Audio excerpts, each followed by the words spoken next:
जम्मू कश्मीर की राजनीति में इन दिनों आरोप, जवाब और कानूनी नोटिसों का दौर तेज हो चुका है। मुख्यमंत्री उमर अब्दुल्ला के एक बयान के बाद बीजेपी और नेशनल कॉन्फ्रेंस आमने सामने आ गए हैं। मामला अब सिर्फ राजनीतिक बयानबाजी तक ही सीमित नहीं है, बल्कि अदालत तक पहुंचने की नौबत आ चुकी है। आइए समझते हैं कि पूरा विवाद आखिरकार है क्या और दोनों पक्ष क्या कह रहे हैं।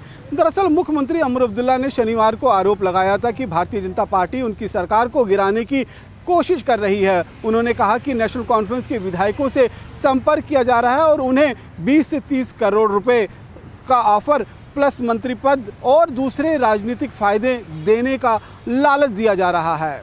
मुख्यमंत्री ने दावा किया कि जिस तरीके से दूसरे राज्यों में सरकारें गिराने की कोशिश हो रही हैं, उसी तरीके से जम्मू कश्मीर में भी उनकी सरकार को अस्थिर करने की साजिश रची जा रही है। उमर अब्दुल्ला के इस बयान के बाद बीजेपी ने कड़ा रुख अपनाया। बीजेपी का कहना है कि मुख्यमंत्री ने दुनिया की सबसे बड़ी राजनीतिक पार्टी पर बेहद गंभीर और झूठे आरोप लगाए हैं। इसी को लेकर बीजेपी ने मुख्यमंत्री पर 100 करोड़ रुपए का कानूनी मानहानि का नोटिस भेज दिया है। बीजेपी प्रदेश अध्यक्ष और राज्यसभा सांसद सत शर्मा ने कहा कि मुख्यमंत्री के आरोप पूरी तरह से निराधार हैं और उन्होंने कहा कि अगर उमर अब्दुल्ला के पास कोई भी सबूत है तो वो उसे तुरंत सार्वजनिक करें, नहीं तो पूरे देश से और भारतीय जनता पार्टी से माफ़ी मांगे।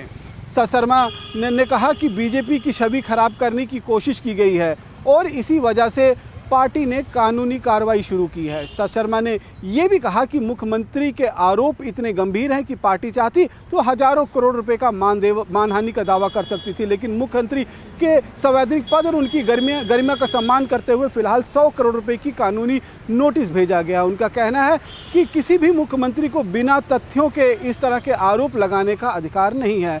उधर बीजेपी के नोटिस पर जम्मू कश्मीर के उप मुख्यमंत्री सुरेंद्र चौधरी ने भी अपनी प्रतिक्रिया दी है। TV9 से खास बातचीत में उन्होंने कहा कि बीजेपी के नोटिस का जवाब कानूनी तरीके से दिया जाएगा। उन्होंने आरोप लगाया है कि इस तरीके से नोटिस भेजकर बीजेपी सरकार को डराने की कोशिश कर रही है, लेकिन सरकार किसी के दबाव में आने वाली नहीं है। सुरेंद्र चौधरी ने कहा कि बीजेपी लगातार झूठ फैला रही है और राजनीति को अदालत तक नहीं ले जाना चाहिए था, लेकिन उनका कहना है कि राजनीतिक मतभेद अपनी जगह हो सकते हैं, लेकिन व्यक्तिगत स्तर पर हमला करना ठीक नहीं है। उन्होंने ये भी आरोप लगाया कि जम्मू कश्मीर को पूर्ण राज्य का दर्जा दिलाने की मांग से बीजेपी घबराई हुई है और मुख्यमंत्री और उप मुख्यमंत्री ने उमर अब्दुल्ला का बचाव करते हुए कहा कि वो बिना तथ्य और ठोस जानकारी के बिना कोई ऐसा बयान नहीं देते हैं। वहीं मुख्यमंत्री ने भी अपने अंदाज में बयान दिया। उन्होंने कहा कि वो खुद को भाग्यशाली मानते हैं